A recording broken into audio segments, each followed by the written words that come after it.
ये लोग का कोई कान में जू तक नहीं रेंगता, आंधी बहरी गूंगी सब है ये लोग।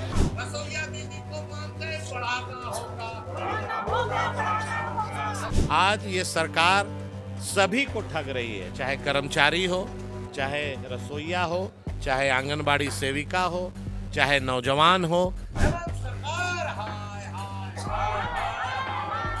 वहाँ जो महिलाएं हैं आंगनबाड़ी सेविका अपने गैस से जो है खाना बना के बच्चों को खिलाती। जलावन की राशि जो है 13 पैसा पर प्रति बच्चा के हिसाब से दिया जाता है। आप बताइए 13 पैसा में क्या होगा प्रति बच्चा के हिसाब से? सेविका इतना मेहनत करती है, इतना घर से छोड़ करके सेवा देती है बच्चों के लिए, आंगनबाड़ी से घर घर जा करके बच्चों को बुला करके और वहाँ पर सेवा देती है, तो उन लोग को मान सम्मान देना होगा, परमानेंट करना होगा। कितना दिन तक हमारे महिलाओं को, माता बहनों को सरकार ठगेगी? ठगना बंद करो और सम्मान देना होगा, मतलब देना होगा। आज क्या रणनीति है आप लोगों की तरफ से? बाहर तो आप लोग सख्तियां लेकर अंदर में भी करेंगे, अंदर में भी करेंगे। सरकार देखिए लास्ट सदन हम लोग का है, ये हम लोग शुरू से लेकर शुरू में हम लोग आधा मतलब 10 दिन तक हम लोग इंतजार किए, देखें कि गठबंधन की सरकार मान सम्मान मिले महिलाओं के लिए, युवाओं के लिए, किसानों के लिए, लेकिन देख रहे हैं कि लोग का कोई कान में जू तक नहीं रेंगता, आंधी बहरी गूंगी सब है ये लोग। सुनाई मतलब कि लोग सुनाई नहीं देता है, ना समझदारी है, कुछ नहीं ये लोग के अंदर में। अच्छा, राजस्व विभाग के बजट पर आज चर्चा होनी, क्या स्थिति है अगर आप अपने क्षेत्र क्या में देखें? मेरे क्षेत्र बहुत ठगता है। अंचल अधिकारी में ले लीजिए, कभी गरीबों लोग के मोटी रकम मांगा जाता है, पैसे मांगा जाता है, मोटे सर नहीं होता, दाखिल खारिज नहीं होता, ऑनलाइन पंजी टूप अपना जमीन के लिए लोग भी जाता है तो उन लोग को नहीं देता है। सीओ का इतना मतलब भ्रष्टाचार चरम सीमा पर है। देखे तो आज अंदर भी आप लोग हम लोग धरना देंगे।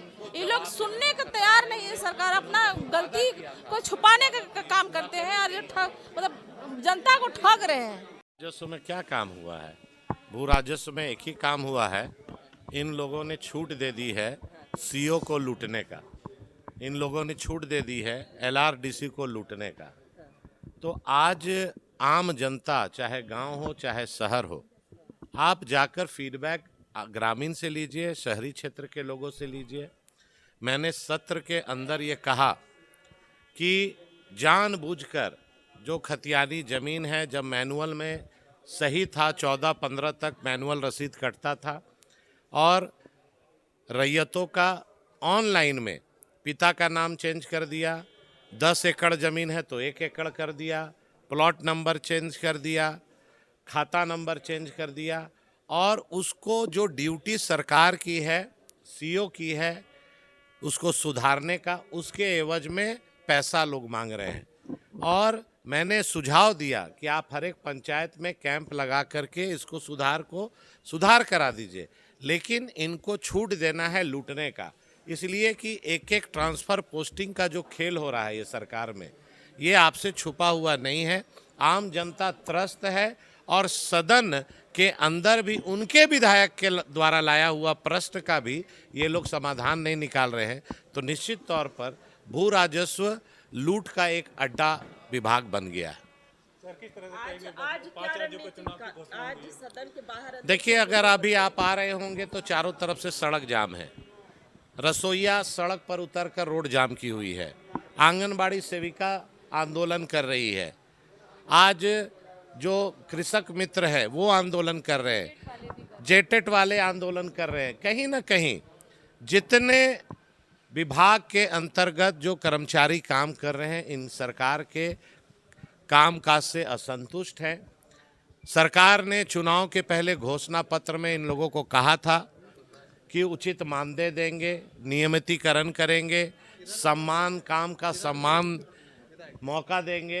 तो कहीं ना कहीं सरकार सभी को ठग रही है, चाहे कर्मचारी हो, चाहे रसोईया हो, चाहे आंगनबाड़ी सेविका हो, चाहे नौजवान हो, चाहे महिला हो, चाहे किसान हो, हर मोर्चा में ये सरकार फेल है। इसीलिए आज लोग आंदोलन कर रहे हैं। विधानसभा में हम लोग आ रहे थे तो रूट डाइवर्ट किया गया हम लोगों का कि सर रसोईया दीदी सब रोड जाम की हुई है, आप अमुक रास्ते से मत जाइए, फलना रास्ते से जाइए। लोग आंदोलन या सड़क पर कब उतरते हैं? जब सरकार उनकी बात नहीं मानती है, कोई सुनने वाला नहीं होता है, तो वो सड़क पर उतरकर अपनी मांग को मनाने के लिए प्रयास कर रहे हैं। ये आदेश आ गया है कि आपको 31 मार्च तक आपको ये परीक्षा ले लेनी है। जब मैंने ये प्रश्न डाला था, मैंने आपको ये विस्तार से जानकारी दी। ये मेरे प्रश्न डालने पर सरकार का जो जवाब आया था, उन्होंने कहा कि अभी तक नियमावली का जो है पूरा बना नहीं है। तो मुझे ये समझ नहीं आता, न्यायालय का आदेश आ गया है कि आपको 31 मार्च तक परीक्षा लेनी है और अभी तक आपने नियमावली फाइनलाइज भी नहीं किया है, तो आप इतने दिनों कर, कितना दिन बचे हमको 31 मार्च में? क्या इतने दिनों में सारा नियमावली भी बन जाएगा, सारी चीज़ हो जाएगी? ये तो खुद न्यायालय की अवमानना कर रहे हैं। न्यायालय की बात की वैल्यू ही नहीं है इनके सामने, और ये यहाँ पे सदन के अंदर बड़ी बड़ी बातें करते हैं, बड़े बड़े। भू राजस्व की क्या स्थिति है वर्तमान में? आज वही विभागीय चर्चा हो रही है। देखिए बहुत सारे ऐसी चीज़ें हैं, भू राजस्व विभाग का चर्चा है, बहुत सारे ऐसी चीज़ें हैं, सभी के माननीय के क्षेत्रों के जो है मुद्दे हैं, सभी पटल पे उठेंगे। अब हमें जो आंसर मिलता है, हमको उसी से ही पता चलता है कि सरकार इस पर क्या कर रही है। आंगनबाड़ी सेविका का मुद्दा भी मैंने उठाया था, सहायिका का भी मुद्दा मैंने उठाया था, जिसमें मैं आपको बताना चाहूँगी कि आंगनबाड़ी सेविका और सहायिका के लिए इन्होंने प्रतिशत बताया कि राज्य और सरकार का जो अंशदान है, केंद्र का जो है अंशदान है। तो मैंने सरकार से यही जानना चाहा कि आप मुझे ये बताइए ना कि केंद्र का अंशदान तो 60% है, राज्य का 40% है, आप मुझे बाइफर्केशन दीजिए। उन्होंने जो जवाब दिया उसमें बाइफर्केशन नहीं था कि केंद्र से हमको इतना राशि प्राप्त होना है। देखिए नियम होगा तो सभी जितने हमारे भारत देश में जितने राज्य हैं, सभी के लिए एक ही नियम केंद्र तय करती है, सभी के लिए एक ही नियम केंद्र तय करती है जो सभी राज्यों के लिए समान होता है। वही हमारे झारखंड के लिए भी है। तो ये सभी चीज़ों को लेकर जब हमने सरकार से प्रश्न पूछा था आंगनबाड़ी की, क्योंकि उन्हें मानदेय भी समय पर नहीं मिलता है, मानदेय समय पर नहीं मिलता है क्योंकि केंद्र और राज्य का अंशदान अलग अलग आता है। केंद्र अलग समय पर भेजता है और राज्य अलग समय पर भेजता है। जो मानदेय मिलना है वो ही सही समय पर नहीं मिलता, 3 महीना 4 महीना के बाद मिलता है, और वो भी पूरा नहीं मिलता।